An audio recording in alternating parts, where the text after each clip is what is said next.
भगवान कितने युग होते हैं? जोर से 4 युग होते हैं। भगवान चारों युगों में अलग अलग रंग के होते हैं। सतयुग में भगवान किस रंग के थे? जोर से। सतयुग में 12। सतयुग में कौन सा अवतार हुआ? 12। सतयुग में कौन सा अवतार हुआ? 12। भगवान कैसे थे? सफेद, श्वेत। ये श्वेत 12 कल्प चल रहा है ना वर्तमान में। ये कौन सा कल्प है? श्वेत, शुक्लो, रक्तस, लाल। त्रेता में सतयुग, त्रेता में प्रभु का रंग लाल, द्वापर में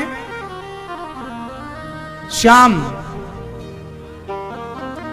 द्वापर में भगवान लगभग पीला पीतांबर धारण करते ना प्रभु भगवान श्री कृष्ण, पीत। और कलयुग में बिल्कुल काले। इसलिए कलयुग में जितने भी मंदिर हैं सब में भगवान का रंग है श्याम वर्ण, अर्थात काले। लोग बोलते हैं भगवान काले ही क्यों? जगन्नाथ जी काले, बिहारी जी काले, रामलला काले। हाँ या ना? सब काले ही क्यों हैं? क्योंकि कलयुग में भगवान का जो रंग है वो काला रंग है। सांवले हैं भगवान। राम जी भी सांवले थे, कृष्ण जी भी सांवले हैं, पर कलयुग में और डार्क हैं सांवले। इसलिए ये रंग है ठाकुर जी का। अच्छा, काले क्यों हैं भगवान? काले इसलिए हैं क्योंकि हर रंग में दूसरा रंग चढ़ सकता है, लेकिन काले रंग में कोई दूसरा रंग कभी नहीं चढ़ता। इस रंग में कोई रंग नहीं चढ़ता। तो भगवान का रंग सब में चढ़ जाए इसलिए भगवान काले, क्योंकि काला रंग सब में चढ़ जाता है। आप काले को सफेद में डाल दो, आप काले को लाल में डाल दो, तो वो कालापन आ जाएगा। हर रंग को वो अपने में अपनी तरह कर लेगा। हाँ या ना? सफेद रंग का प्रभाव काले में नहीं पड़ेगा, काले का प्रभाव सफेद में पड़ जाएगा। तो हम पर कृष्ण का प्रभाव पड़ जाए, हमारी बुराइयों का प्रभाव उनमें ना पड़े, इसलिए प्रभु काले हैं। अनेक भाव हैं भगवान के, इतने सारे रूप हैं। अब भगवान थोड़ा बड़े हो गए, नामकरण हुआ, संस्कार। हमारे भारत में 16 संस्कारों की चर्चा है। बच्चों को संस्कारवान बनाइए। आप पैसा थोड़ा कम दीजिए, बच्चों को चलेगा। थोड़ा डिग्रियां भी कम देंगे, चलेगा। संस्कार ज्यादा दीजिए। संस्कार कम नहीं होने चाहिए। एक क्लास कम पढ़ा है बच्चा, चलेगा। 50,000 कमाता है, चलेगा। लाख कमाता है, चलेगा। 20,000 कमाता है, चलेगा। संस्कार श्रेष्ठ होने चाहिए। कीमत किसकी है? संस्कारों की। इसलिए अपने बच्चों को डॉक्टर, इंजीनियर, पायलट बाद में बनाओ, पहले एक अच्छा इंसान बनाओ, संस्कारवान बनाओ। उससे संस्कारी बनेगा तो वो अच्छा डॉक्टर भी बनेगा, अच्छा एडवोकेट भी बनेगा, अच्छा जज भी बनेगा, अच्छा इंजीनियर भी बनेगा, अच्छा जो बनेगा वो अच्छा ही बनेगा। संस्कार। संस्कार कैसे होने चाहिए? हम बच्चों से हमेशा एक बात कहते हैं, बताइए नौकरी लेना अच्छा है कि नौकरी देना अच्छा है? आप बताओ। आपसे पूछ रहे, सफेद टी शर्ट पहन बैठे आप। लेना, लेना, नौकरी लेना, देना, क्या अच्छा है? लेना, नौकरी लेना अच्छा है? आप बताओ, नौकरी लेना अच्छा है, देना अच्छा है? हमारी भारतीय शिक्षा हमें नौकर कभी बनाती ही नहीं थी। गुरुकुलों की जो परंपरा थी, वो गुरुकुल की परंपरा नौकर बनाने वाली नहीं, मालिक बनाने वाली परंपरा थी। वो तो जब से स्कूल आ गए तब से ये नौकरी लेने की परंपरा स्टार्ट हो गई। अब आजकल तो सबको नौकर ही बनना है, सबको नौकर बनना है। अब बताइए, नौकरी कोई भी क्यों ना हो, पर है तो नौकर। नौकर क्यों बनना है साहब? मालिक क्यों नहीं बनना? नौकर क्यों बनना है आपको? मालिक क्यों नहीं बनना? तुम्हारी तरह भी अडानी, अंबानी, बिल गेट्स ने भी सोचा होता यार नौकरी कर लो, तो वो आज भी नौकरी ही कर रहे होते। नौकरी लेने वाले मत बनो। अपने बच्चों को इतना पढ़ाओ, इतना योग्य बनाओ कि उन्हें नौकरी के लिए हाथ ना पसारना पड़े, वो इतने योग्य बन जाएं कि 150 लोगों को नौकरियां दे सकें, 150 लोगों को नौकरियां दे सकें। अच्छा, नौकरी लेने वाला बड़ा होता है कि नौकरी देने वाला? माइंडेड कौन होता, बुद्धिमान कौन है, नौकरी लेने वाला या नौकरी? टाटा, बिरला, अडानी, अंबानी के घर में नौकरी कौन नहीं कर रहा है? जितने भी पढ़े लिखे हैं सब उनके घर नौकरी कर रहे हैं। ऐसी कोई पढ़ाई ही नहीं है जो पढ़ा हुआ उनके घर नौकरी ना कर रहा हो। लेकिन वो नौकरी लेने वाले नहीं है, वो इन पढ़े लिखों को नौकरियां दे। अब बताओ कौन पढ़ा लिखा है? फिर इसलिए डिग्रियां ये तय नहीं करेंगे कि आप कितने योग्य हैं। डिग्रियां वाले तो तमाम आपके घर नौकरी करने आएंगे। आपकी काबिलियत तो डिग्रियों से कहीं ज्यादा हो सकती है यदि आप चाहें तो। इतनी काबिलियत हो सकती है कि वो काबिलियत की कोई डिग्री बनी ही नहीं। टाटा, बिरला, अडानी, अंबानी, स्वामी विवेकानंद जी की काबिलियत की क्या डिग्री थी बताइए? कहां लिखेंगे आप? क्या लिखेंगे? क्या आकलन करेंगे उनकी योग्यता का? मीराबाई, तुलसीदास जी, सूरदास जी, रैदास जी की योग्यता का क्या आकलन करेंगे आप? कौन सी डिग्री देंगे? क्या देंगे? क्या देंगे आप? मतलब आपकी डिग्रियां बहुत फीकी हैं आपकी योग्यता के आगे। हाँ या ना? पढ़ना लिखना बुरा नहीं है साहब, पढ़ना चाहिए, खूब पढ़ना चाहिए। लेकिन पढ़ लिख कर भी यदि आप नौकर बन रहे हैं तो नौकर बनने के लिए मत पढ़ो, पढ़ो तो मालिक बनने के लिए पढ़ो। यदि इतना पढ़े और फिर नौकर ही बने तो क्या पढ़ने का मतलब? फिर तो मजदूर अच्छा है कि नहीं पढ़ा, नौकर बना घूम रहा है। तुम भी इतने पढ़ लिख कर नौकर ही बने तो क्या बने? इसलिए क्या बनना चाहिए? नौकर या मालिक। फिर शेर तो शेर होता है, लेकिन वो शेर यदि सर्कस का शेर हो तो कुत्ते से भी बदतर होता है। बोलो हाँ, शेर तो शेर है, पर यदि सर्कस का शेर है तो उसकी जिंदगी कुत्तों से भी बदतर है। शेर तो जंगल का ही होता है साहब, भले भूखा मर जाए पर कहलाएगा वो। जंगल का राजा कौन है? शेर कौन सा? सर्कस का शेर के जंगल वाला शेर? क्या सर्कस का शेर जंगल का राजा कहलाएगा? इसलिए सर्कस के शेर वो हैं जो नौकरी लेते हैं, जो मालिक के टुकड़ों पर पलते हैं। सर्कस का शेर मालिक के टुकड़ों पर पल रहा है, लेकिन जंगल का शेर तो अपना शिकार खुद ढूंढता है और शिकार ढूंढने के बाद खाकर चला जाता है।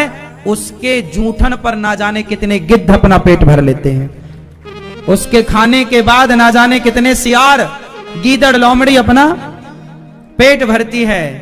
तो ये शेर है।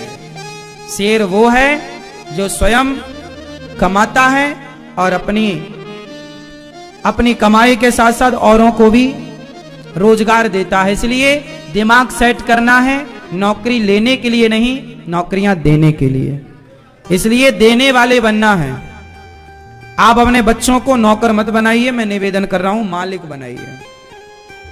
कितने लोग बात से सहमत हैं? बच्चों को क्या बनाओगे, नौकर या मालिक? आप तो कह रहे हैं नौकरी अच्छी है। महीने 2 महीने, साल 2 साल नौकरी करके अनुभव प्राप्त कर लेना बुरा नहीं है, पर सदा नौकरी पर डिपेंड हो जाना, निर्भर हो जाना, ये गलत है। काबिल हो तो अपनी काबिलियत कुछ अलग तरीके से समाज तक पहुंचाओ, कुछ कर दिखाओ, है ना मेरी मां? भगवान श्री कृष्ण अब बड़े हो रहे हैं और अपनी मैया को मां, मैया मैया कह के बुला रहे हैं। भगवान श्री कृष्ण अपनी मां को क्या कहते हैं? मैया। और आप लोग क्या कहते हैं अपने मां को? आप अपनी मां को क्या बोलते हैं? मम्मी। मम्मी का अर्थ बताओ। नहीं, मम्मी का अर्थ मां नहीं होता, बुद्धू मत बनाओ, आप ही बने रहो बुद्धू। मम्मी मतलब मां नहीं होता, मम्मी मतलब होता है मरी हुई स्त्री या मरा हुआ पुरुष। जब आदमी मर जाता है तो उसे तेल में डुबा के रख देते थे। आज के 100 साल पहले ये प्रक्रिया थी। पहले फ्रीजर नहीं थे ना, कि बॉडी को मर गई ना तो फिर लोग आजकल उसको फ्रिज में रख देते, फ्रीजर में ठंडी पड़ी रहे ताकि महीनों तक वो खराब ना हो। दशरथ जी जब मरे तो भरत जी को आने में टाइम था, तो दशरथ जी को तेल में डुबा के रखा गया था ताकि उनकी बॉडी तब तक खराब ना हो जब तक भरत जी आ ना जाए। तो उस प्रोसेस को बोलते हैं ममी। क्या बोलते हैं? ममी। तेल में डुबा के उसमें औषधि डालते हैं ताकि हमारी बॉडी खराब ना हो। उस प्रोसेस को बोलते हैं ममी। मम्मी से अपभ्रंश मम्मी हो गया। मम्मी मम्मी जल्दी जल्दी में आप बोलते भी हो मम्मी कैसी हो, मम्मी लाओ जल्दी, मम्मी बोलना भूल जाते, जल्दी जल्दी में क्या निकलता? मम्मी। और मम्मी का अर्थ होता है मुर्दा। हाँ या ना? फिर मां कैसे हो जाएगा? हमारे यहां भारत में ना हर शब्द का अर्थ है, बिना अर्थ का कोई शब्द नहीं है। अब आप विवेकी हो या नहीं हो वो आप जानो, पर अर्थ तो है। तो मम्मी का मतलब मां नहीं, मम्मी का मतलब मरा हुआ। मम्मी मतलब मरा हुआ, बॉडी खराब ना हो, प्रोसेस है वो, मरे हुए का प्रोसेस है वो। इसलिए हमारे यहां मम्मी नहीं लिखा शास्त्रों में। राम जी ने, कृष्ण जी ने, ध्रुव जी ने, प्रहलाद जी ने, मीरा जी ने मम्मी नहीं बोला, इन्होंने मैया बोला है, मां बोला है, मां, माता जी, मैया। क्या बोला? गाय का बच्चा क्या बोलता है? मां। गाय का बछड़ा क्या बोलता अपनी मां को? मां। रमाता ना तो क्या बोलता? ध्यान से सुनने पर मां निकलता है उससे, मां मां। हाँ या ना? मम्मी नहीं बोलता। तो क्या बोलेंगे आज से? मैया। सबसे उत्तम। भगवान कृष्ण क्या बोलते हैं? यशोदा जी को क्या बोलते हैं? मैया। आप क्या बोलती हो अपनी मां को? हाँ, मां। मां अच्छा है, मां अच्छा है, मैया अच्छा है, माता जी अच्छा है, मम्मी गलत है। कहां से सीख लिया आप लोगों ने इन शब्दों को? कहां से चयन किया है? बस भेड़ चाल चल रही है साहब, सब कहते हैं, हम भी कह रहे हैं। अब दूसरे आए पापा। आप क्या बोलते हो अपने पिता को? बोलो, हमसे बोलो, क्या पापा बोलते हैं? पापा का अर्थ बताइए। पापा का अर्थ होता है पाप। अब ये बताओ कि तुम्हारा बाप है कि पाप है? सब बोलते आए तो हम भी बोल रहे हैं, तो सब कुएं में गिरेंगे तो हम भी गिरेंगे। अब आप भारतीय हो ना, कहीं भी रहो देश के किसी भी कोने, दुनिया के किसी भी कोने में, अपनी भारतीयता नहीं छोड़ना। कहां से आए हैं भैया? कहां से आए हैं? जर्मनी। जर्मनी से आए हैं। कितने लोग आए हैं? तो वहां से कथा सुनते हो आप? जर्मनी में यहां आप कथा सुनते हैं, तो ये पहली बार आए हैं? कथा पहले भी आपने सुनी कि पहली बार सुन रहे हैं? 3 साल से आप जुड़ी हैं। देखिए, कथा ने इनको वहां से यहां बुला लिया। यह कथा का प्रभाव है। तो आज से आप लोगों को पापा नहीं बोलना। पापा का मतलब होता है पाप। आपने ना जानकर बोला, कोई बात नहीं, अब जान गए ना, अब नहीं। कई बार हम लोग वो चीजें फॉलो करते हैं। अब जैसे कुछ लोग बकरे की बलि चढ़ाते हैं मंदिरों में, कुछ लोग मंदिरों में बकरे की, और क्या बोलते हैं? बोले हमारे बाप दादे चढ़ाते थे, हमारे देवी मांगती। कोई देवी वेवी नहीं मांगती।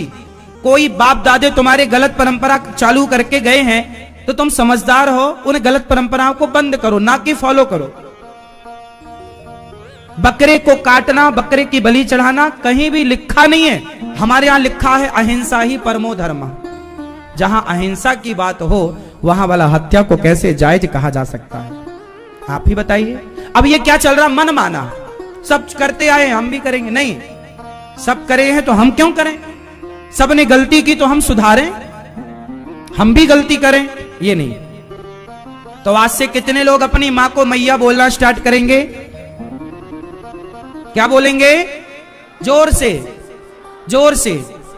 मैया। बेटा बोलो, मैया बोलो, मैया।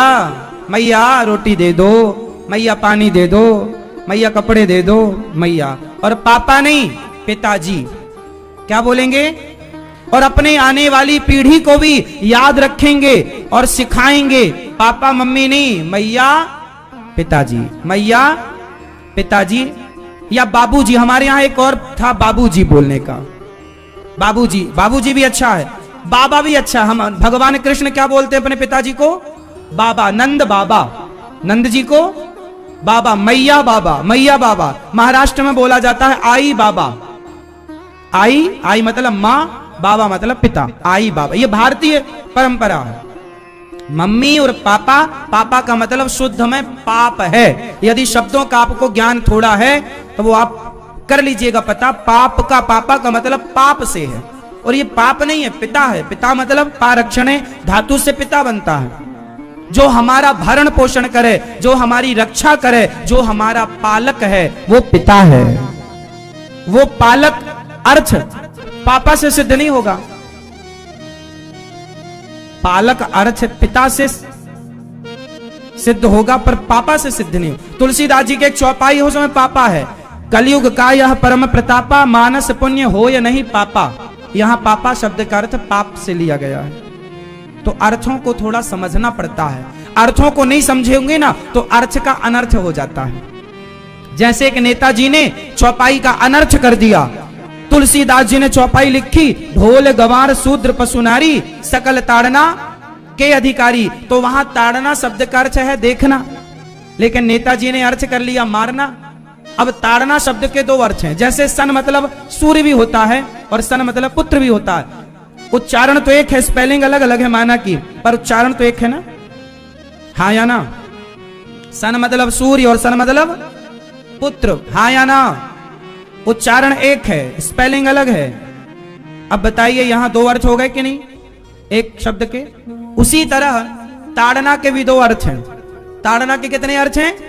फास्ट बोलो, कौन कौन से? ताड़ना मतलब होता है, एक अर्थ होता है ताड़ना मतलब मारना, और एक अर्थ होता है ताड़ना मतलब फलाने ने हमें ताड़ लिया। फलाने ने हमें ताड़ लिया मीन्स देख लिया। फलाने ने हमें ताड़ लिया, ताड़ लिया मतलब देख लिया। तो ताड़ना मतलब देखना है। अब तुलसीदास जी ने रामचरितमानस किस भाषा में लिखी? तुलसीदास जी ने किस भाषा में रामचरितमानस लिखी? आप लोग रामचरितमानस पढ़ते हैं? हाँ या ना? किस में? अवधी। कौन सी भाषा? अयोध्या में बोले जाने वाली भाषा कौन सी है? अयोध्या में कौन सी भाषा बोली जाती है? अवधी। तो रामचरितमानस किस भाषा में लिखी? संस्कृत में रामायण लिखी गई है। रामायण संस्कृत में है और रामचरितमानस, रामायण और रामचरितमानस दोनों अलग अलग है। रामायण वाल्मीकि जी ने लिखी और रामचरितमानस गोस्वामी श्री तुलसीदास जी ने लिखी। अवधी भाषा में रामचरितमानस। अब अवध की भाषा में ताड़ना शब्द का अर्थ क्या है? अब ताड़ना शब्द का अर्थ जानने के लिए हमें कहां चलना पड़ेगा? अवध। अवधी भाषा में आज भी ताड़ना शब्द का अर्थ देखना है। देखते रहो। ढोलक को, गंवार को, शूद्र को, पशु को, नारी को देखने का कहा गया, ना कि मारने का।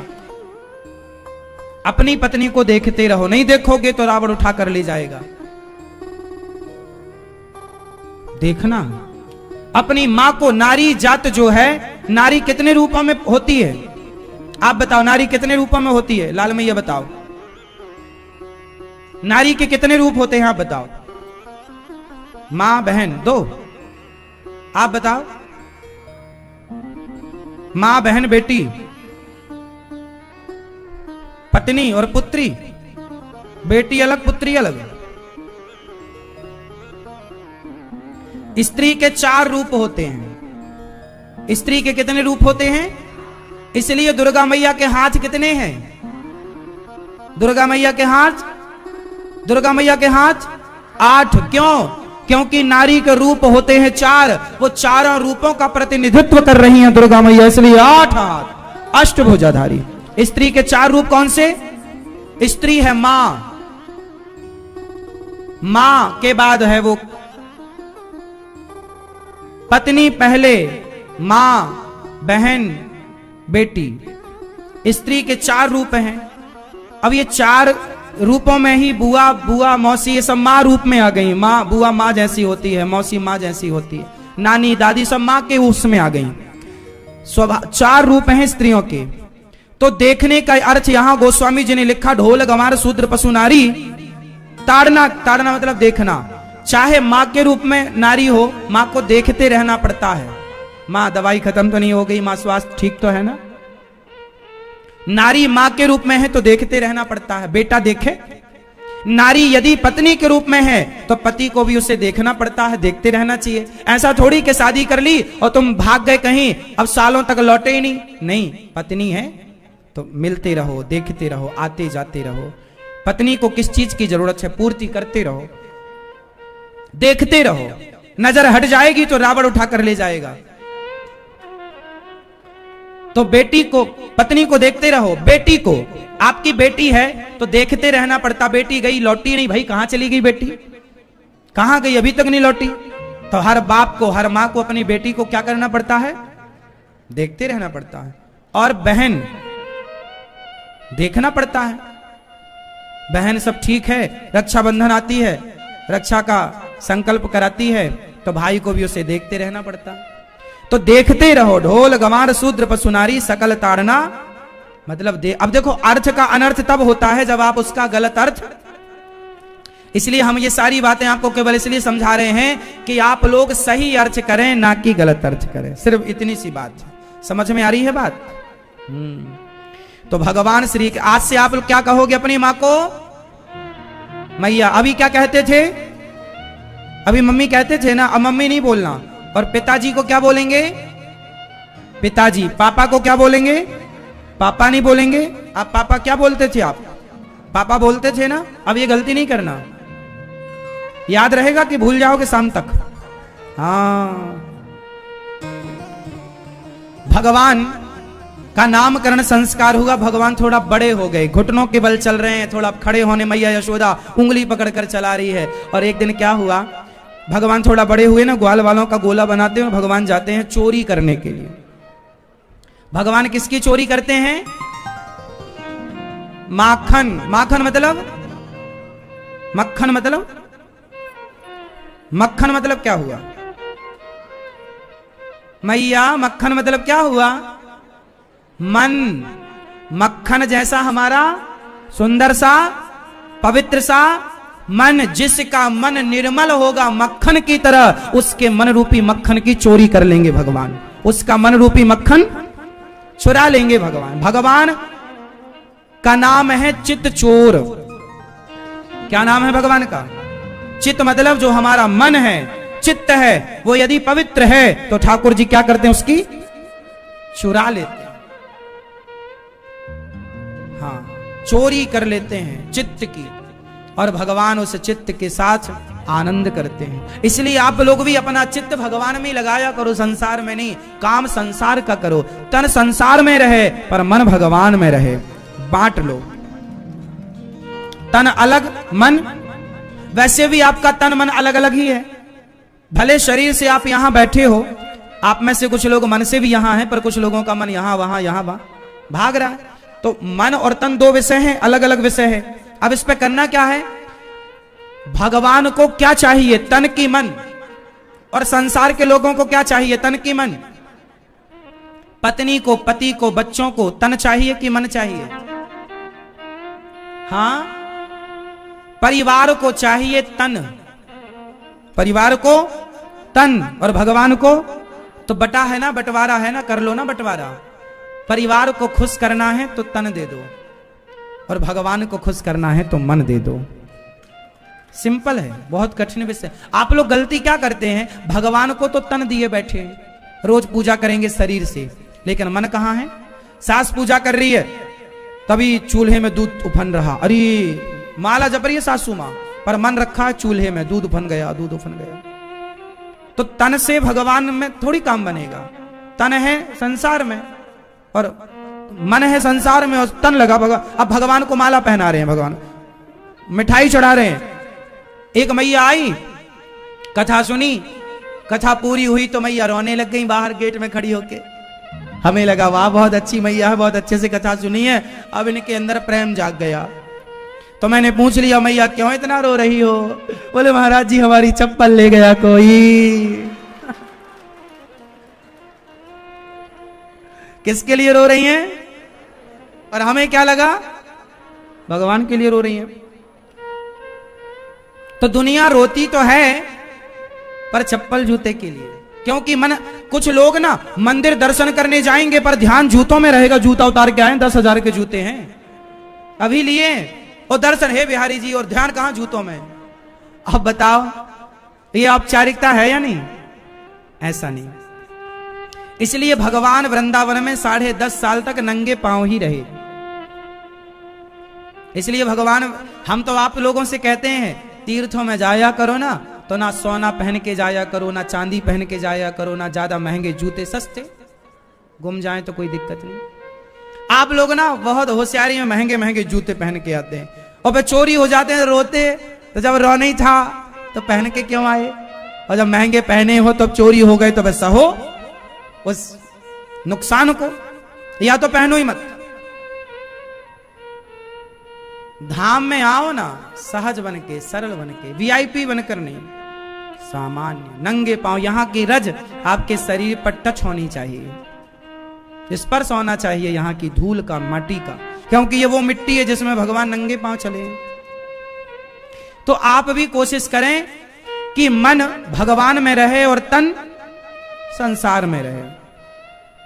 भगवान थोड़ा बड़े हुए, ग्वाल वालों के संग जाते, ग्वाल वालों का गोला बनाकर माखन की मटकी पकड़कर भगवान माखन खाते, बच्चों को खिलाते, सबको खिलाते पिलाते, अच्छे से भगवान लीला कर रहे हैं। गोपियां, अच्छा ये गोपियां शिकायत करने आई, मैया ओ यशोदा आज तेरे लाला को शिकायत करवे आई हूं तेरे लाला की। का क्यों हमारे लाला ने? अरे मैया काना क्यों, तेरे लाला ने गजब कर दियो।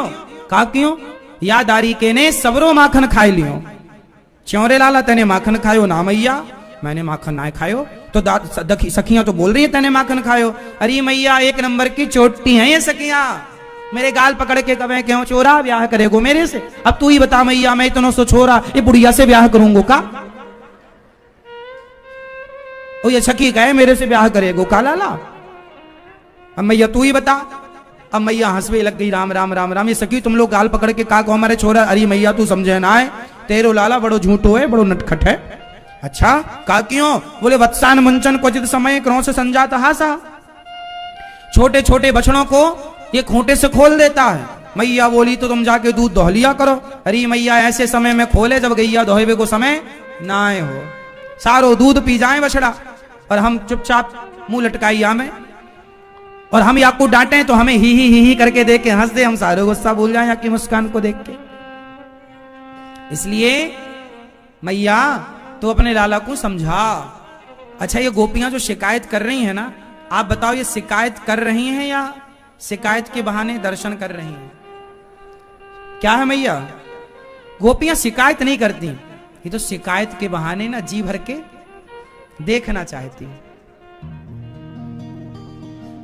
मैया सबको समझाएं कि रंगे हाथों पकड़ के लाना। अब सारी सखियों ने मटकी पे घंटी लटकाई दी, आएगो तो घंटी बजेगी हम पकड़ लेंगे। अब भगवान गए तो घंटी लटकी, भगवान बोली अरे घंटी तो कूं और कहूं सब जगह ना मिली तो कूं। घंटी बोली सरकार आप बताओ का करनो है? भगवान बोले का करनो, चुपचाप बंधी रहना, बजना मत। घंटी समझते? बजना मत, नहीं बजेंगी आपकी आज्ञा। अच्छा जब भोग लगता है तो घंटी क्यों बजाई जाती बताओ? आप बताओ मैया क्यों बजाई जाती है? क्यों? हम वही तो पूछ रहे हैं मेरी माँ। बिना उसके भोग नहीं लग, वही तो हमें पता नहीं लगता, वही तो पूछ रहे क्यों बजती है घंटी? आप बताओ, आप बताओ, मुख्य कारण बताओ। सबके घर में घंटी है पर यह नहीं पता कि घंटी क्यों बजाई जाती है, और जब पता ही नहीं तो फिर मजा कैसे आएगा? इसलिए जब पता होगा तो और आनंद आएगा, उसका हम कारण जानेंगे, औरों को बता सकते हैं, कोई पूछेगा तो। दादाजी बताओ।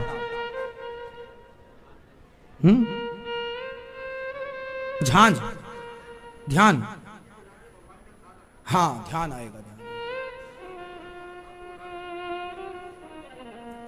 कारण आपका ठीक है, कारण पर ये कारण नहीं है। ठीक है आपका सबका भाव अच्छा है, ये बताओ भैया क्या कारण है? बैठे बैठे बताओ, घंटी क्यों बजती है? सबको बताने के लिए। तो आप घर में खाते हो तो सबको बताते हो। चलो अब ये बताओ कि घंटी के ऊपर आपने ध्यान दिया होगा, किसका चित्र बना होता है? ध्यान से देखा होगा तो अब भी उत्तर मिल जाएगा। घंटी के ऊपर किसका चित्र बना होता है? किसकी फोटो बनी होती है? किसका चित्र अंकित होता है उसमें? जोर से, कौन सा? गरुण जी का। इसका मतलब यह हुआ कि घंटी गरुण जी का अवतार है। घंटी गरुण जी का, घंटी गरुण जी का। और गरुण जी जब भगवान नारायण का वाहन कौन है? भगवान नारायण का वाहन कौन है? गरुण जी। इसलिए हमारे यहां मंदिरों में गरुण स्तंभ होता है। जगन्नाथ जी जाइए, बद्रीनाथ जी जाइए, सब जगह गरुण स्तंभ होता है ना, ध्यान दिया कभी? बहुत बड़ा स्तंभ। गरुण, घंटी में गरुण जी होते हैं, और जिस घंटी पर गरुण जी होते हैं वो घंटी ही श्रेष्ठ होती है। इसलिए घंटी के ऊपर गरुण जी का होना आवश्यक होता है। कुछ सादी घंटियां होती हैं जिसमें गरुण जी का चित्र नहीं होता, वो घंटी मान्य नहीं है, वो घंटी मंदिर में रखने योग्य नहीं है। मंदिर में रखने योग्य वही घंटी है जिसमें गरुण जी का चित्र अंकित है। गरुण जी क्यों? गरुण जी भगवान के वाहन है। अच्छा, जब गरुण जी चलते हैं तो गरुण जी के पंखों से ध्वनि निकलती है। वो ध्वनि वेद मंत्रों की ध्वनि होती है। कौन से मंत्रों की ध्वनि? गरुण जी के पंखों से जब ध्वनि निकलती है तो वो वेद मंत्र की ध्वनि होती है, और वो ध्वनि भगवान को बहुत प्रिय है। तो भक्तों को तो वेद मंत्र, हम लोगों को तो वो गरुण जी जैसा थोड़ी हम लोग पढ़े लिखे हैं, उनके जैसे ध्वनि हम क्या करें? तो गरुण जी का ही वो घंटी बना करके, और जो घंटी टन टन टन टन बजती है तो वो ये भाव से भक्त बजाते हैं कि प्रभु ये गरुण जी के निखलों से, पंखों से निकली हुई ध्वनि है, ये वेद मंत्रों की ध्वनि है। उसी को वो भगवान जब घंटी सुनते हैं तो उन्हें बहुत अच्छा लगता है। जैसे बच्चे भोजन खाने बैठते हैं ना तो मैया मोबाइल दे देती है, तो मोबाइल देखते देखते बच्चे ज्यादा खाते हैं। बोलो हाँ, बोलो हाँ। या तो टीवी देखते देखते खाते हैं बच्चे। हाँ, तो जैसे बच्चों को मोबाइल, टीवी ये पसंद है, वो इनको देखते देखते ज्यादा खा लेते हैं। उसी तरह भगवान भी घंटी की ध्वनि सुन के मोहित हो जाते हैं, और भगवान भी जल्दी भोग लगा लेते हैं। इसलिए घंटी बजाई जाती है, क्योंकि वो ध्वनि जो घंटी की है वो वेद मंत्रों का भाव प्रकट करती है। जो टनटनाहट है वो प्रमाणिक ये है कि वो वेद मंत्रों, उसमें वेद मंत्र मान लिए जाते हैं कि ये वेद मंत्र निकल रहे हैं। गरुण जी का भाव है वो। समझ में आ रही है बात? तो घंटी क्यों बजाई जाती है? क्योंकि गरुण जी के पंखों से निकला हुआ जो मंत्र है वो भगवान को बहुत प्रिय है। और वो वेद मंत्र हम कैसे बोलें? तो गरुण जी के रूप में घंटी रख ली, घंटी बजाई तो हो गया वेद मंत्र का भाव, भगवान ने प्रसादी ग्रहण कर ली।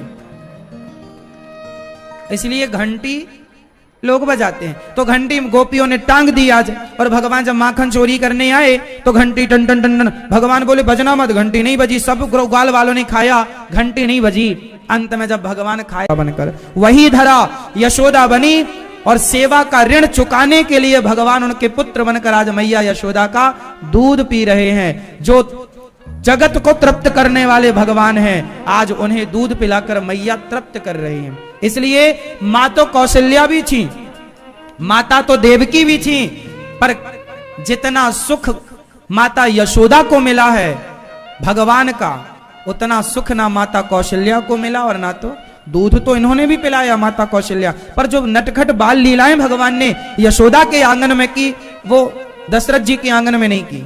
वहां भगवान मर्यादित थे, वहां ज्यादा ऊधम नहीं करते थे, वो बिल्कुल शांत थे राम जी बचपन से, और भगवान श्री कृष्ण बचपन से नटखट थे। तो जो बच्चे ज्यादा नटखट होते हैं वो बच्चे ज्यादा सुख देते हैं अपने माता पिता को। और आजकल की तो मैयाएं क्या बोल दी, महाराज जी हमारा बेटा बड़ा ऊधम करता है, ऊधम वो नहीं करेगा तो तुम करोगी। बच्चे तो ऊधम करते हुए ही अच्छे लगते हैं। बच्चे बिल्कुल शांत बैठे रहे गंभीर बूढ़ों जैसे, वो बच्चे अच्छे नहीं लगते। बच्चे कैसे अच्छे लगते हैं? शरारत मस्ती करते हुए, ऊधम करते हुए। अब देखो ये गोपाल जी बैठे हैं, तो बच्चे ऐसे ही अच्छे लगते हैं, ऊधम करते हुए, शरारती। और जब भी बच्चों को देखा करो तो बच्चों को देखकर यही भाव बनाना चाहिए कि ये भगवान श्री कृष्ण का रूप है और ये बाल लीला चल रही है। भगवान के छवि को देखते हुए बाल लीला। एक दिन मैया ने कन्हैया को उखल से बांधा, उखल से बांधा। एकदा गृहदासीसु यशोदानंद गेहनी कर्मांतर नियुक्तासु निर्ममंथ स्वयं दधी। एक दिन की बात है, मैया दही मंथन कर रही थी और तभी कन्हैया ने साड़ी पकड़ ली। माँ दूध पिलाओ। मैया बोली ताजा मक्खन निकाल रही हूं, तुझे खिलाऊना, मोको तो दूध पीना। मैया नहीं रुकी तो मथानी पकड़ ली। मैया ने मछानी रोकी और दूध पिलाने लगी। अब मैया जब दूध पिला रही है तो कन्हैया टुकुर टुकुर देख रहे हैं। थोड़ी देर बाद मैया को देख के हंसने लगे, फिर दूध पीने लगे। कहीं मैया की बिंदी निकाल के अपने माथे पर लगा ले, कहीं मैया की नाक पकड़ के ऐसे हिलाने लग जाए। छोटे छोटे बच्चे यही करते हैं जब माँ दूध पिलाती है, हाँ या ना? छोटे बच्चे सब करते हैं ना। कहीं माँ के मुंह में हाथ डालने लग जाएंगे, कहीं नाक में हाथ डालने लग जाएंगे, उंगली डालने लग जाएंगे, कहीं कान के झुमके पकड़ के खींचने लग जाएंगे। ये बच्चों की आदत होती है, स्वभाव है। वही लीला भगवान भी कर रहे हैं मां यशोदा के साथ। कि तभी चूल्हे में दूध उफान चढ़ाया मैया ने, उफनने लगा। मैया दूध उतारने गई कन्हैया को छोड़कर। भगवान को लगा लो मैया ने हमें छोड़ दिया दूध के लिए, सारी मटकियां भगवान को लगा मैया का मोह दूध दही से ज्यादा है, सारी मटकियां तोड़ दी भगवान ने। अब मैया को गुस्सा आया, लाला तैने सबरी मटकी तोड़ दी। अब भाग रहे हैं भगवान, दौड़ रही है मैया, आज तो को पकड़ के ही रहूंगी, बांधूंगी। जगत का पालनहार जब भागेगा, जो भगवान 2 पग में दुनिया नाप लेते हो बामन बनकर, अब बताओ वो भागेंगे तो कोई पकड़ सकता है? एक पांव पाताल में और एक पांव आकाश में, सत्यलोक में, वो भाग रहा, कोई पकड़ेगा? पर मैया लगी पकड़ भगवान हमारी पकड़ में आएंगे कि नहीं ये विषय नहीं है, आप पकड़ने के लिए दौड़ पड़िए, वो कृपा करके जरूर पकड़ में आएंगे। मैया पर कृपा हुई, भगवान पकड़ में आए।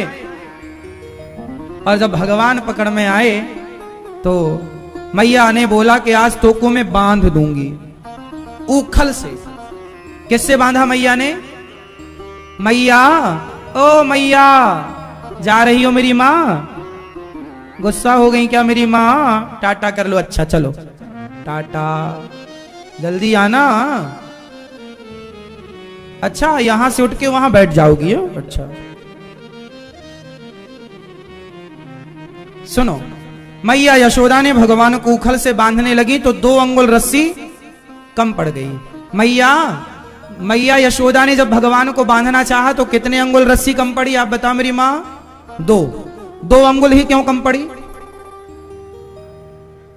क्यों भैया बताओ क्यों कम पड़ी 2 अंगुल? हाँ आप बताओ मैया, 2 अंगुल ही रस्सी कम क्यों पड़ी आप बताओ? इसलिए कि भगवान हमसे 2 अंगुल की दूरी पर हैं। भगवान हमसे कितनी दूरी पर हैं? सिर्फ 2 अंगुल। ये 2 अंगुल का फासला क्या है? अहमता और ममता। अहमता मीन्स एटीट्यूड, अभिमान। ममता मतलब मोह। अहमता और यदि आपने अभिमान त्याग दिया और संसार का मोह त्याग दिया तो भगवान से उसी दिन मिल जाओगे जिस दिन ये 2 चीज त्याग दोगे। पर ये 2 चीज छूटे कहां? भैया जाना तो नहीं है? कहां जाना है? हाँ तो अभी तो रुकेंगे ना, शाम को अभी कथा के बाद मिलेंगे आपसे।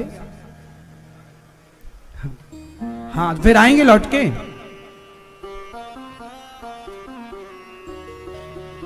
तो भगवान हमारे लिए कोई सेवा हो तो बताइएगा। आप आए अच्छी बात है कि आप गौरी गोपाल आश्रम आए, और जहां हो वहां भी कथा सुना करो। आप नित्य कथा सुना करिए। कहां से हैं भारत में? कहां से हैं? तो जर्मनी में रहते हैं। कब से रहते हैं? 30 साल से। तब यहाँ का गांव, पैतृक गांव कुछ भी नहीं है। अरे तो ये मत कहो आपका पैतृक गांव, ये समझो गौरी गोपाल आपका घर है। अब गौरी गोपाल के हैं, भारत में आप गौरी गोपाल के हैं और जर्मन में तो आप जर्मनी के हैं।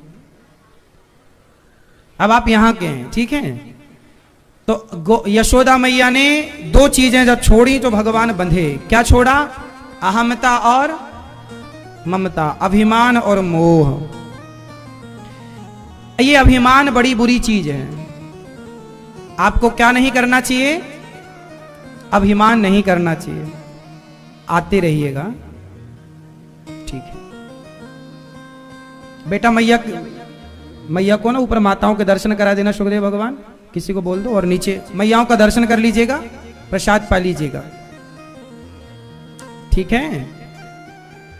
भगवान अभिमान को बिल्कुल स्वीकार नहीं करते। 2 चीजों से भगवान नफरत करते हैं। भगवान को पसंद क्या नहीं है? अभिमान पसंद नहीं है। क्या पसंद नहीं मेरी मां? अभिमान बिल्कुल भी पसंद नहीं है। आप लोग अभिमान करते हैं? आप अभिमान करते हैं? नहीं? आप अभिमान करते हैं? हाँ ना, आ जाता है। किस बात का आता है? किस चीज का? पद का, प्रतिष्ठा का, पैसे का, शोहरत का, किसका? गाड़ी का, बंगले का, किस चीज का आता है? आते रहता। कभी घर का अभिमान आ गया, कभी गाड़ी करे, हमारे पास गाड़ी है, घर है, बंगला है, सब कुछ, पद है, प्रतिष्ठा है, पैसा है। पर देखो ये अभिमान आता क्यों है? आता इसलिए है क्योंकि हम अपने आप को कर्ता मान लेते हैं कि मैं करता हूं। यदि हम ये मान लें कि मैं नहीं, भगवान करते हैं, तो अभिमान नहीं आएगा। हमें क्या लगता है? हमारा घर, हमारी, कितने घर वाले माटी में मिल गए बताओ। घर जहां की तहां है, पर घर को अपना कहने वाले माटी में मिल गए। हाँ या ना? इसलिए मेरी मां, अभिमान ना करो। आपको कभी अभिमान ना आए ऐसा एक मंत्र दे सकता हूं मैं, यदि आप लोगों की इच्छा हो तो। किस किस को दे दूं?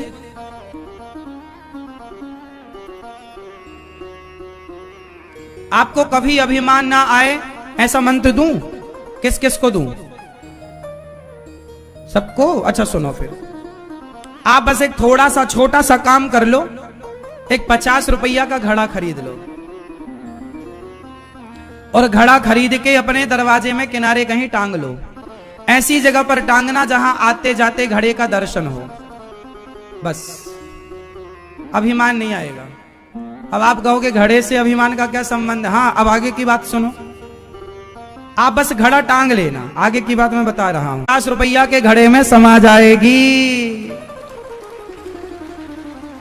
वो राग, 50 रुपए के घड़े में समा जाएगी। आज महलों में, अटारियों में रहने वाले लोग एक न एक दिन 50 रुपए के घड़े में आएंगे। अब जब 50 रुपए के घड़े में समाना है तो बताओ अभिमान किस बात का करें? इसलिए घड़े को देखो कि एक दिन अपनी राख इसमें आनी है। ऐसे हम जैसे कितनों की राख घड़े में आई और कितने लोगों की अस्थियां चली गई। लोग ना घड़े में लेके जाते गंगा जी। कल तक बड़े बाबूजी थे, बड़े राजा महाराजा थे, बड़ा ये पैसा धन दौलत का घमंड, आ गए 50 रुपए के घड़े में, आ गए अपनी औकात में। यही है औकात हम सबकी। अपनी औकात ना भूला करो। जो अपनी औकात भूल जाता है वही अभिमानी होता है। हम तो अपने को जानते हैं कि हम 50 रुपए के घड़े में आएंगे, अब हम घमंड किसका करें? आप बताओ। आप लोग भूल जाते हो। इसलिए आज से कौन कौन अपनी औकात नहीं भूलेगा? कितने रुपए के घड़े में आएंगे हम लोग? आप लोगों के शहर में पूछ लेना जाते ही रेट, 50 का है कि 100 का है। पहले तो 25 रुपए का था, अभी 50 का हो गया। मैंने बहुत दिन से पूछा नहीं है। 50 का नहीं आएगा? मैं ये बताओ 100? चलो 100 रुपए लो, आपका खर्चा बढ़ गया। 50 रुपए के घड़े में पूरे समा जाएंगे हम। बोलो हाँ। अभी तो गाड़ी में जगह कम पड़ती है, कमरा और बड़ा करवा रहे हो आप लोग, वॉशरूम और बड़ी करा रहे हो, जैसे वहीं सोना है। घर बड़ा, पार्क बड़ा, वॉशरूम बड़ा, डाइनिंग रूम बड़ा, ये रूम बड़ा, लेकिन कितने भी बड़े घर में रहो, आना तो इतने 50 रुपए के घड़े में इतनी सी जगह में। इसलिए घमंड किसका? फूंक मारने से अपनी राख उड़ जाएगी, आपकी उड़ेगी क्या?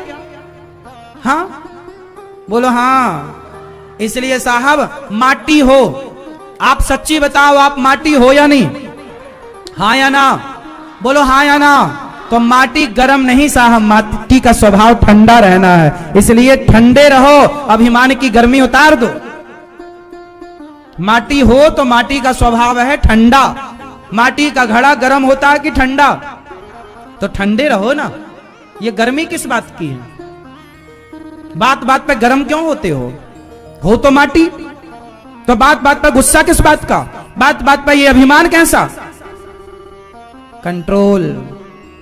तुम्हारे बाप दादे परदादे सब घड़े की यात्रा पर निकल गए, हड्डियां तक नहीं बची उनकी, तुम्हारा क्या बचेगा? राज राजे रहे ना वो रानी रही, ना बुढ़ापा रहा ना जवानी रही, वस्तु हर एक आनी व जानी रही, अंत में लखपति को ना धेला जुड़ा, हंस जब भी उड़ा तो।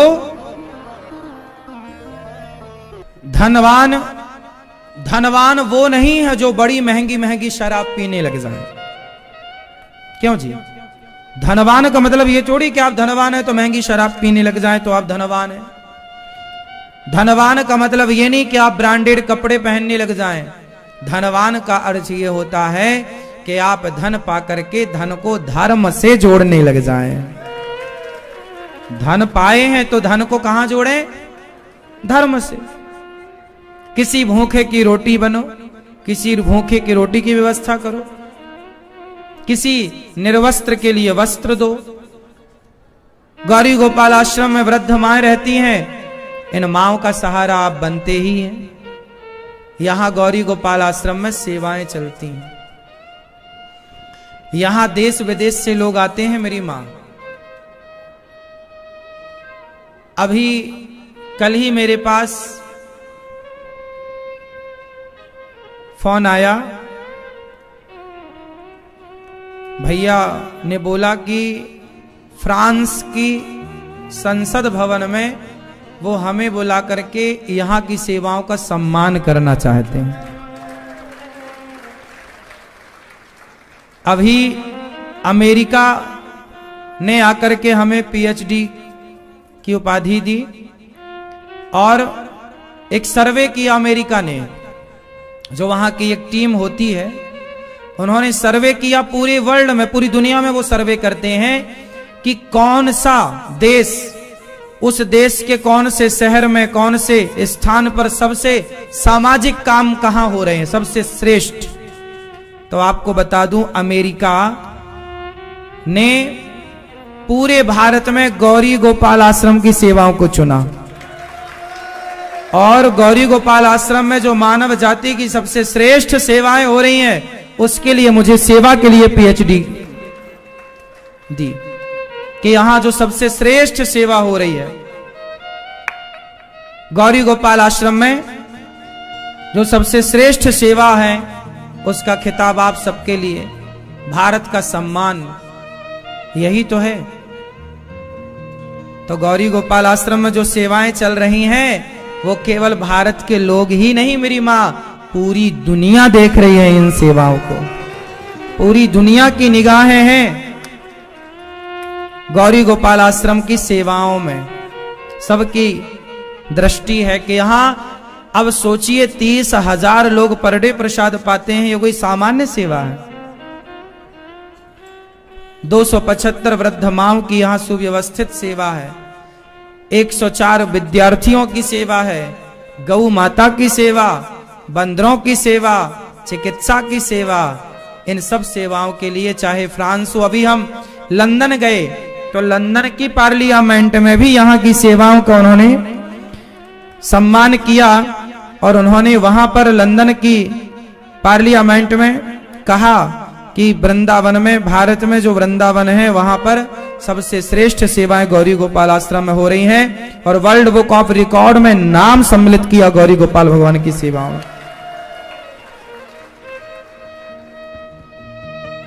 तो चाहे लंदन हो, चाहे फ्रांस हो, चाहे अमेरिका हो, अब ये देश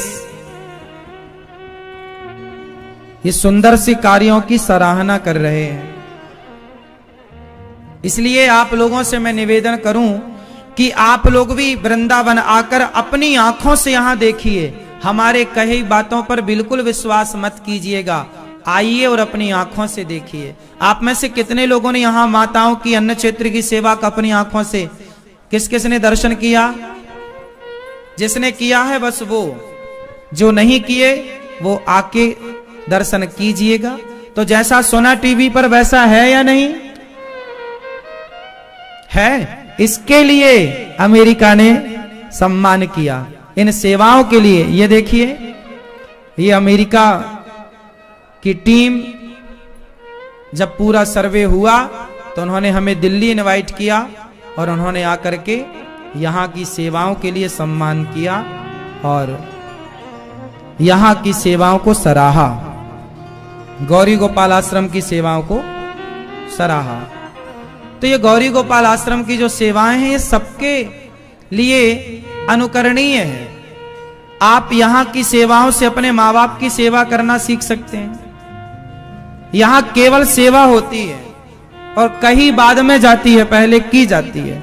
इसलिए हमारा नारा है, एक ही संकल्प, एक ही नारा, सेवा ही है धर्म हमारा। हमारा धर्म क्या है? सेवा।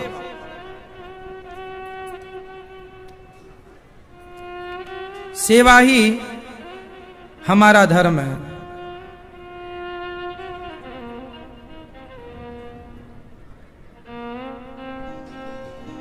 इसलिए सेवा करना चाहिए।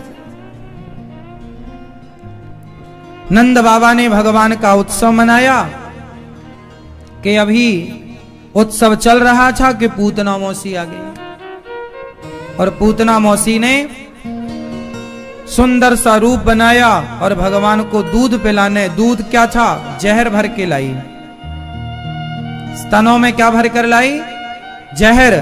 भगवान पालने पर लेटे थे, पूतना आई, मैया किसी काम में बिजी थी और लाला को उठाया पूतना ने। अच्छा, भगवान ने पूतना को देखते ही अपनी आंखों को मूंद लिया, भगवान ने नहीं देखा। भगवान कहते हैं जिसके मन में छल कपट हो ऐसों को हम देखना भी पसंद नहीं करते। पूतना का बाहरी स्वरूप बहुत सुंदर था, बाहर से बढ़िया बनकर आई, भीतर कपट था। और जो बाहर से बढ़िया है भीतर से बढ़िया नहीं है, ऐसों को भगवान देखना पसंद, इसलिए नेत्र बंद कर लिए। भगवान उन्हीं को देखते हैं जिनका मन निर्मल हो। निर्मल मन जन सो मोहि पावा, मोहि कपट छल छिद्र न भावा। क्यों जी? शरीर की सुंदरता, शरीर की सुंदरता जगत को रिझाती है। शरीर की सुंदरता जगत को रिझाती है, मन की सुंदरता जगन्नाथ को रिझाती है। इसलिए मन को सुंदर बनाइए, ना कि तन को। तन तो जैसा है गोरा काला रहेगा ही, आप कितना सुधारो, वो जैसा है वैसा ही रहेगा। सुधारना है तो मन, मन की चंचलता मिटे, मन का भागना मिट जाए, सब मिट जाएगा। भगवान ने पूतना पर कृपा की और पूतना भगवान को जब स्तनपान कराने लगी तो भगवान ने पूतना को पकड़ लिया कस के। पूतना चिल्लाने लगी, सा मुंच मुंच, छोड़ दो बालक, छोड़ दो। भगवान ने पूतना को कस के पकड़ लिया, दूध पी लिया, थोड़ा जहर पी लिया, पूतना के प्राण पीने लगे। पूतना चिल्लाई, बालक छोड़ दे, सा मुंच मुंच, छोड़ बालक। भगवान बोले, मौसी जी हम जल्दी से पकड़ते नहीं हैं, और पकड़ लें तो फिर कभी छोड़ते नहीं हैं। भगवान ने पूतना के प्राणों का पान कर लिया, पूतना धड़ाम से गिर पड़ी। भगवान पूतना लेकर आकाश में उड़ी, भगवान ने प्राणों का पान किया, धड़ाम से गिरी। पूतना का शरीर इतना बड़ा था कि जंगल के बहुत सारे पेड़ टूट गए पूतना के शरीर से। भगवान छाती पर किलोल कर रहे हैं। मैया यशोदा ने लाला को उतारा और गाय की पूंछ से लाला की नजर उतारी, गौमूत्र से भगवान का स्नान कराया, गोबर गौ माता के गोबर को शरीर में लगाया और फिर शुद्ध जल से भगवान का स्नान कराया। गौमूत्र से स्नान करने का विधान है। आजकल देखो ना, गौमूत्र पर लोग मजाक करते हैं। जैसे हम आपसे कहें कि गौमूत्र से कभी कभी नहाया करो, तो लोग मजाक बनाते, वाह अरे तो पंडित जी लोग गौमूत्र से नहला रहे हैं। इसका मजाक बनाते हैं। क्यों मजाक बनाते हैं? इसलिए क्योंकि वो गौमूत्र का महत्व नहीं जानते। गौमूत्र में अभी मुझे कल या परसों एक बहन मिली, वो 1 महीने बाद आएंगी, तो वो मैं आपसे बात कराऊंगा। उनकी विशेष बात है। विशेष बात ये है कि उन्हें कैंसर है। तो पिछले वर्ष वो आई थी मेरे पास, तो मेरे से पूछा था कि महाराज जी कैंसर है, कुछ हो उपाय तो बताओ। तो मैंने उनको बोल दिया था कि हल्दी खाया करो और गौमूत्र पिया करो। गौमूत्र पिया करो दिन में 3 बार 4 बार, थोड़ा थोड़ा। गौमूत्र कैसा पीना चाहिए? देसी गाय का गौमूत्र और बछिया का सबसे उत्तम। गर्भवती गाय का गौमूत्र नहीं पीना है। जब गाय गर्भवती होती है उस समय गौमूत्र नहीं पीना है, क्योंकि वो उसके पेट में अभी बच्चा है, तो उसका गुण बदल रहा है, तो उस समय नहीं। गाय ने जब बच्चे को जन्म दिया उसके तुरंत बाद भी नहीं, क्योंकि अभी उसके पेट का कचरा बाहर आएगा कुछ दिनों तक, तब भी नहीं। श्रेष्ठ है बछिया का।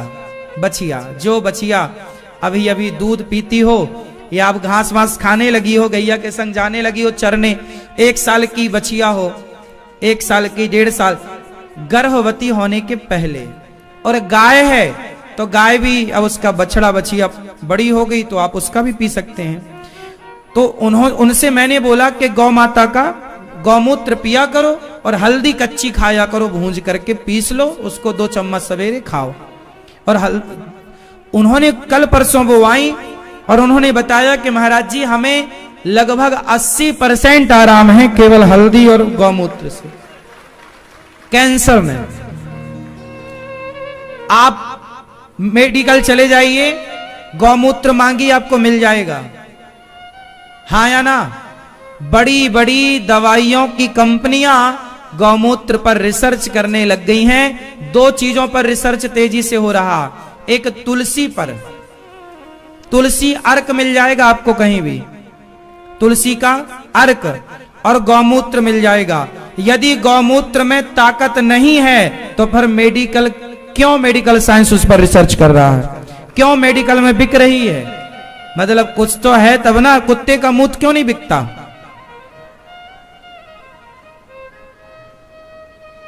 क्यों नहीं बिक रहा है? गाय के गौमूत्र में गंगा का वास है और गौ माता के गोबर में लक्ष्मी का वास है। पाकिस्तानी लोग, अमेरिका के लोग गौमूत्र पर और गौ गोबर पर यदि वो गोबर और मूत्र का मजाक उड़ाएं तो अमेरिका, जापान, लंदन, पाकिस्तान के लोग मजाक उड़ाएं तो चलता है, क्योंकि वो क्या जाने गाय की महिमा। पर भारत के लोग गौमूत्र का और गौ गोबर का मजाक उड़ाएं तो भारत के लोगों को शोभा नहीं देता, क्योंकि अब भारत के हैं, भारत के लोग।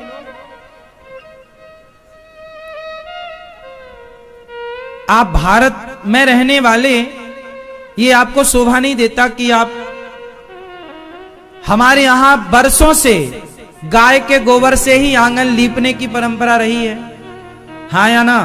आप में से कितने लोगों ने आंगन को गाय के गोबर से लिपते हुए देखा है? देखा? पहले चूल्हा, हम सबके घर में रसोई वो गोबर से ही चूल्हा इत्यादि लीपा जाता था। हाँ या ना? फिर तो भागवत जी में लिखा है ये जो मैं बोल रहा हूं कि मैया यशोदा ने कन्हैया को गौमूत्र से स्नान कराया और गोबर का लेप किया, फिर शुद्ध जल से स्नान कराया। शरीर के शारीरिक जो रोग होते हैं, त्वचा के रोग होते हैं, वो गोबर से ठीक हो जाते हैं। अंदर की तमाम बीमारियां गौमूत्र से ठीक हो जाती हैं। जो पाप होते हैं हमारे, आप कभी भी यज्ञ में बैठेंगे तो यज्ञ में बैठने के पहले आपको पंचगव्य पिलाया जाएगा। बिना पंचगव्य पिए आप यज्ञ के अधिकारी नहीं होंगे। हाँ या ना? बोलो हाँ। पंचगव्य पिया कभी आप लोगों ने? पंचगव्य जरूर पीना। उसके कहते हैं जैसे कई बार बुखार हड्डियों में चला जाता है, जो पाप प्रबल से प्रबल पाप हैं, वो पाप केवल पंचगव्य पीने से जलकर भस्म हो जाते हैं। पंचगव्य की महिमा वेदों में, वेद पंचगव्य की महिमा गा रहे हैं। पंचगव्य कितनी चीजों से मिलकर बनता है? पंचगव्य किस किस से मिलकर बनता है? आप बताइए, आप बताइए। हाँ, पता है आपको पंचगव्य किन चीजों से मिलकर बनता है? नहीं पता? गौ माता के 5 चीजों से। पहले गौ माता का दूध, दही, घी, दूध, दही और घी, गौमूत्र और गोबर का अर्क, गोबर का रस, वो डालकर ये 5 चीजों को मिलाया जाता है, उसे कहते हैं पंचगव्य। वो पंचगव्य पीने से सारे पाप नष्ट हो जाते हैं और व्यक्ति यज्ञ का अधिकारी बनता है। गाय की महिमा है साहब, इसलिए गाय की सेवा करो। पूतना का भगवान ने उद्धार किया। पूतना पर भगवान अहो वकीयं स्तनिकालकूटं जिघांसयापाय यदप्यसाध्वी लेभे गतिं धात्र्युचितां ततोऽन्यं तं वा दयालुं शरणं व्रजेम। पूतना ने भगवान के पाप नहीं देखे, जबकि जहर पिलाने आई पर पाप नहीं। भगवान ने पूतना के पुण्य को देखा कि मेरी शरण में आ गई है, इसलिए तार दिया भगवान ने पूतना। हमारी लाख गलतियां क्यों ना हो, भगवान हमारी लाख गलतियां नहीं देखते, हमारा अपराध नहीं देखते, पाप नहीं देखते, भगवान तो हमारा पुण्य देख लेते हैं। पुण्य करते रहना चाहिए।